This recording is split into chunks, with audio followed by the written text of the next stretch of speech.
안녕하세요. 오늘도 사연살롱을 찾아주셔서 감사합니다.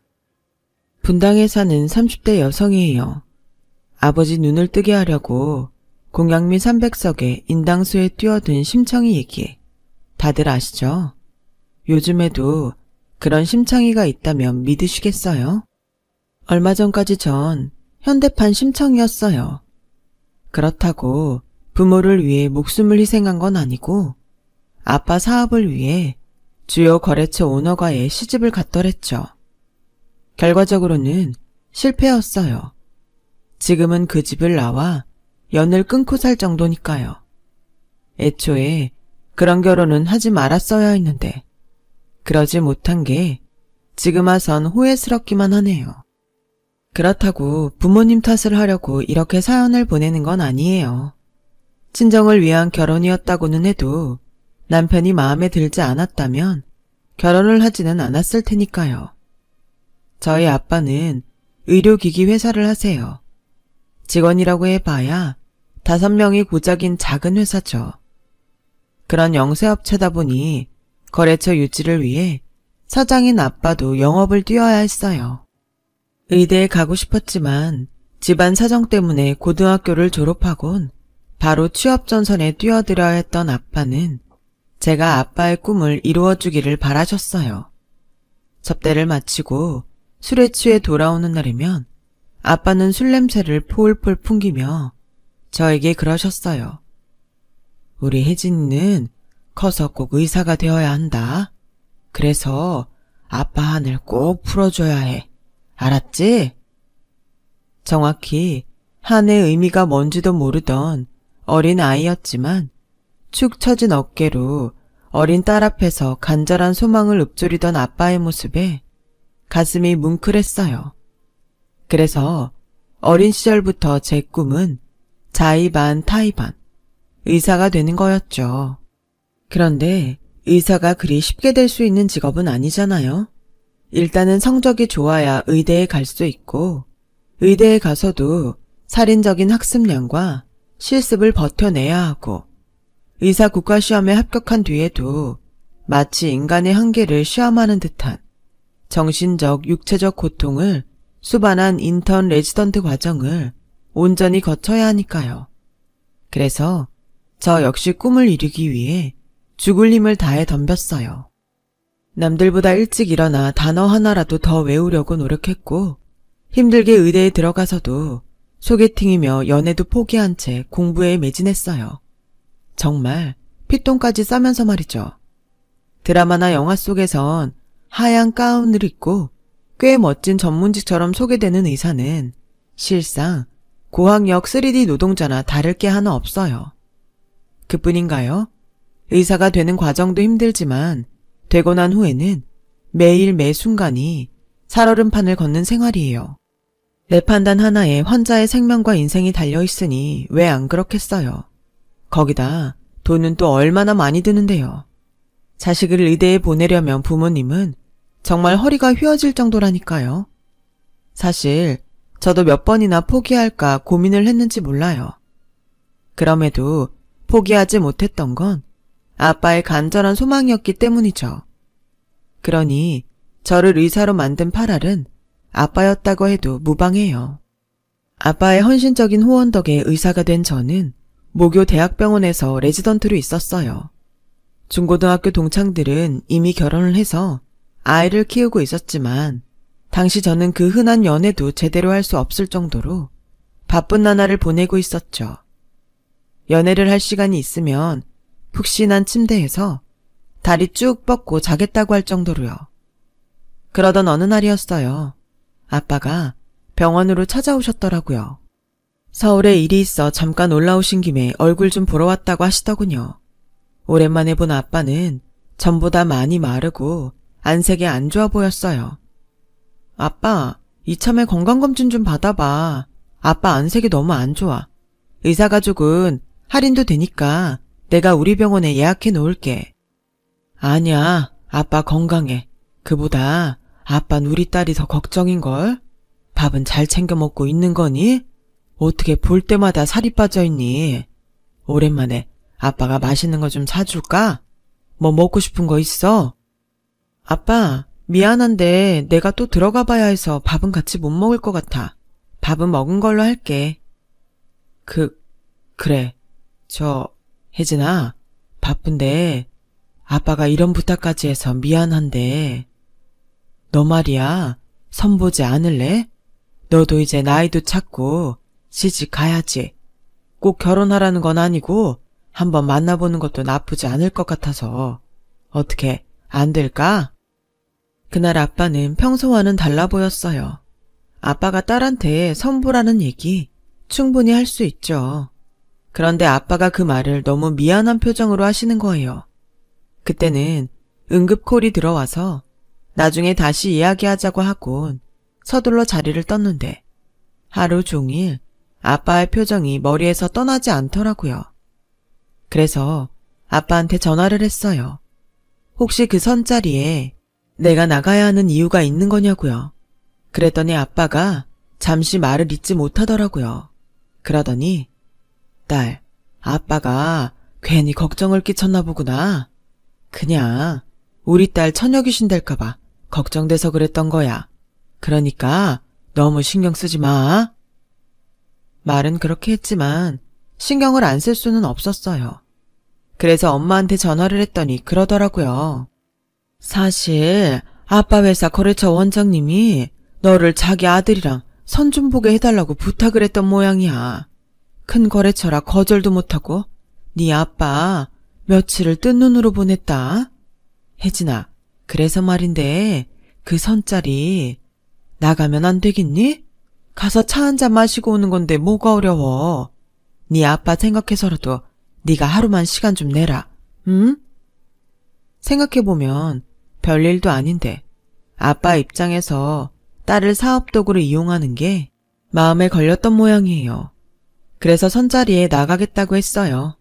그깟 선 한 번 본다고 얼굴 닳는 것도 아니고 무엇보다 제가 그 자리에 나가서 아빠 일에 도움이 된다면 그깟 선 왜 못 보겠어요.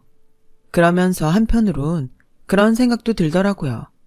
아들이 오죽 못났으면 병원장 아빠가 자기 권위를 내세워서 거래처에 선자리 부탁을 다 했을까 하고 말이죠. 그래서 별 기대 없이 선자리에 나갔죠. 그런데 제 예상과는 전혀 다른 상황이 펼쳐졌지 뭐예요. 맞선 남이 괜찮아도 너무 괜찮은 남자지 뭐예요. 인물도 좋고 위트도 있는 게 사람을 즐겁게 하는 재주가 있는 사람이더라고요. 같이 차를 마시는 2시간 동안 정말 시간 가는 줄 모르고 있었어요. 그날은 다시 병원에 들어가 봐야 해서 다음을 기약하고 헤어졌죠. 그날 밤 엄마한테 전화가 왔길래 사람이 너무 괜찮더라고 했더니 엄마도 꽤 놀라는 것 같더라고요. 그래? 그래서 또 만나기로 했어? 주말에 만나기로 했어. 사람이 말도 잘 통하고 유쾌하더라고.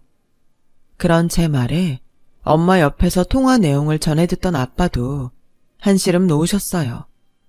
그렇게 주말이 되었고 저는 맞선 남과 해화동에서 만나 연극도 한 편 보고 저녁 겸 간단한 술자리를 가졌어요. 겨우 2번째 만남이었는데도 전부터 알고 지내던 사이처럼 너무 편하고 좋더라고요. 이런 사람이라면 평생을 같이 살아도 친구처럼 즐겁게 살 수 있을 것 같다는 생각이 들었죠. 그리고 그건 저 혼자만의 생각은 아니었던 모양이에요. 아빠랑 원장님이 통화를 하셨는데 그 집 아들이 저를 마음에 들어한다고 그러시더래요. 그러시면서 결혼을 전제로 사귀면 어떻겠냐고 물으셨대요. 비록 맞선을 보는 과정은 찜찜했지만 그래도 상대가 괜찮은 사람이라 저도 더 만나보고 싶다는 생각이 들던 참이었어요.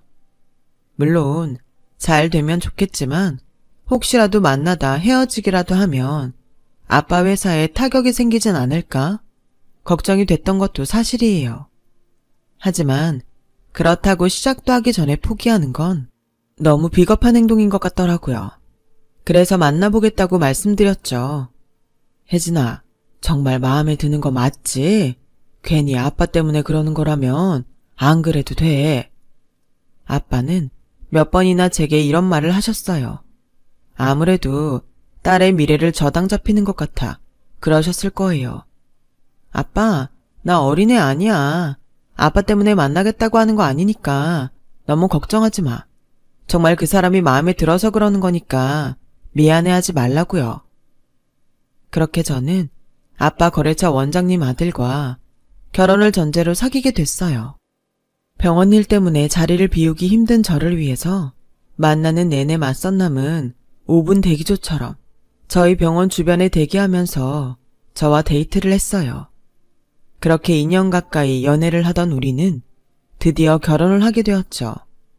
그동안 조마조마하는 마음으로 저의 연애 생활을 지켜보던 부모님은 결혼 이야기에 누구보다 기뻐하셨어요. 그건 아빠 회사 직원들도 마찬가지였죠. 대형병원 원장님과 사돈을 맺었으니 앞으로 거래처 때문에 마음 졸이는 일은 없겠다 생각한 거였죠. 어떻게 보면 병원 측이나 아빠 회사 측이나 서로 윈윈하는 관계가 된 거죠. 그런데 결혼 약속을 하고 처음 시댁을 찾던 날 아버님이 그러시지 뭐예요. 이제 곧 우리 집 사람이 될 테니 내가 뭘 숨기겠니? 내가 널 며느리감으로 일찌감치 점 찍은 이유는 하나다. 네가 의사기 때문이야. 사실 난 아들 녀석한테 내 병원을 물려주고 싶었는데 이놈 성적이 안 돼서 의대를 못 들어갔지 뭐니. 아들이라고 하나 있는 게 이 모양이니 어쩌겠니? 의사 며느리라도 들여서 병원을 이어가는 수밖에. 그래서 말인데 너 지금 다니는 병원 언제까지 다닐 생각이냐? 이참에 그만두고 내 병원으로 와라. 어차피 너한테 물려줄 병원인데 미리 와서 분위기도 살피고 정들여 놓으면 좋지 않겠니?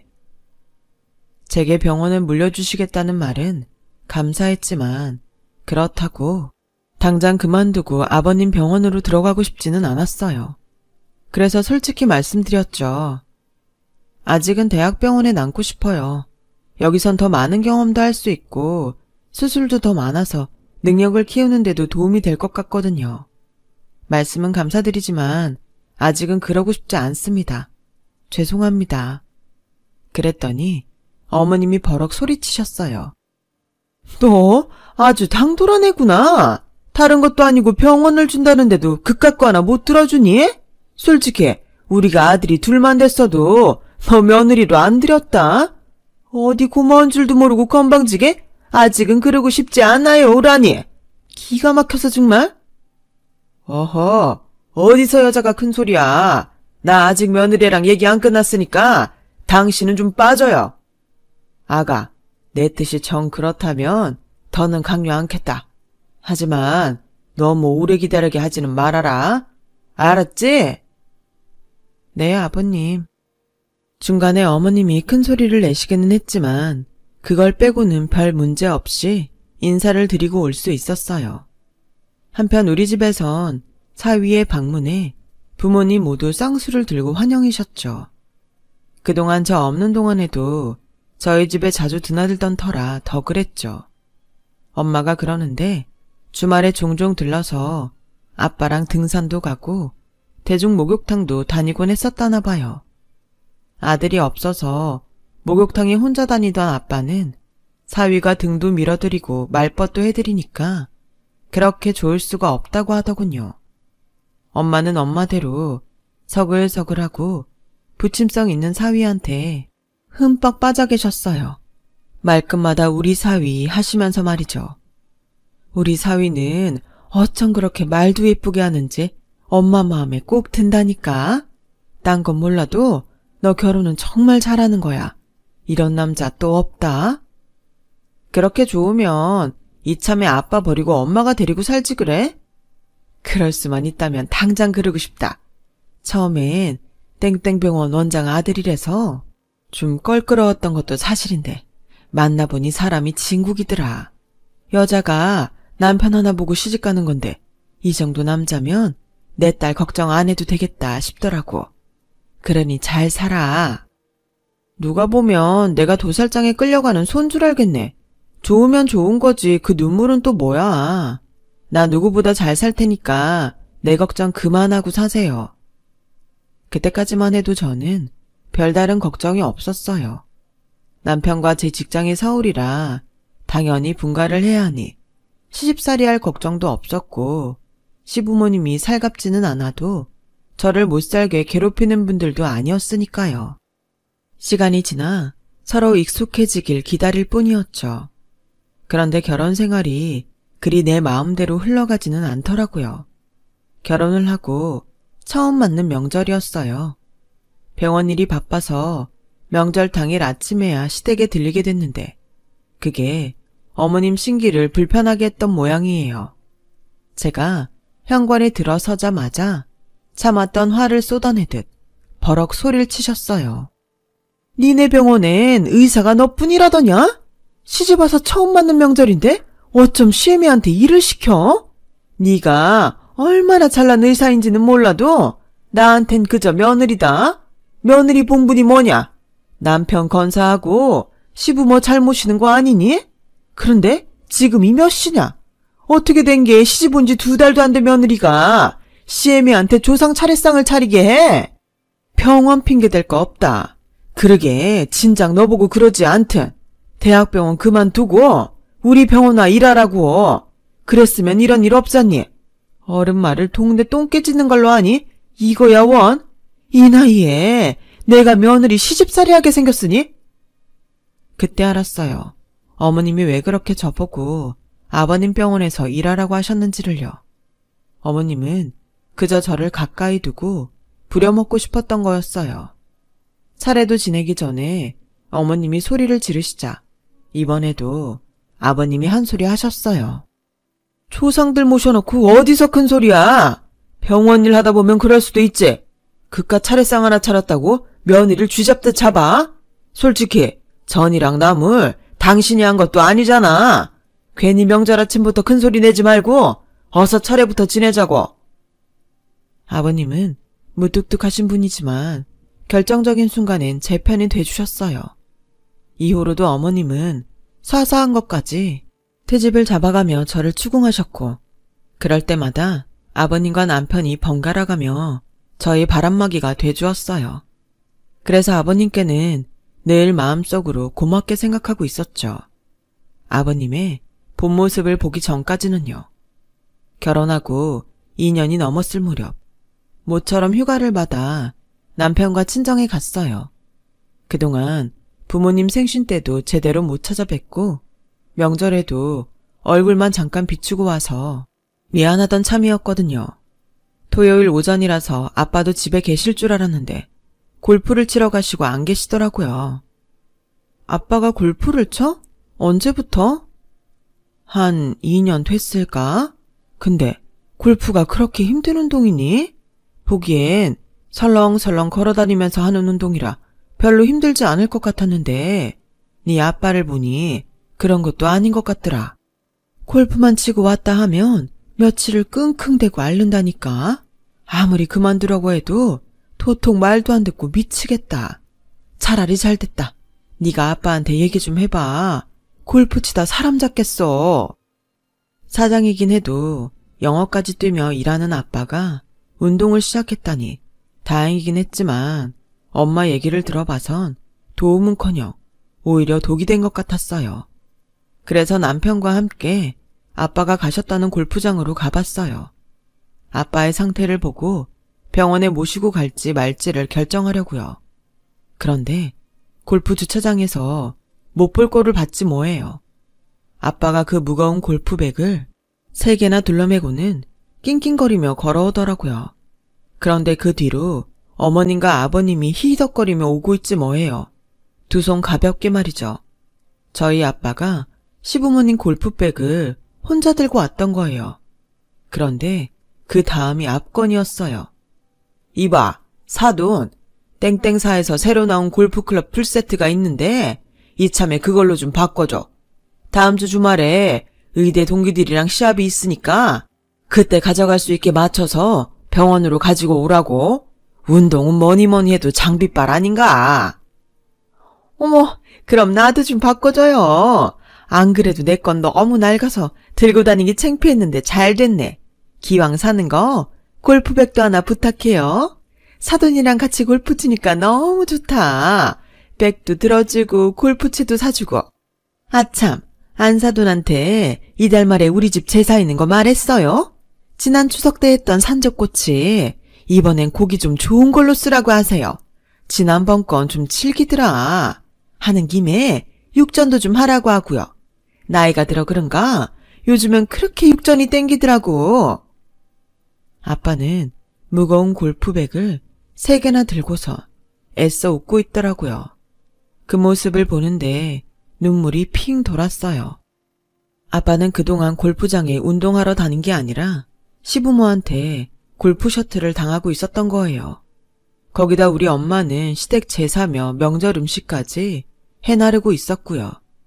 가슴에 커다란 돌이 꽉 박힌 것처럼 먹먹해서 숨도 쉬기 힘들었어요.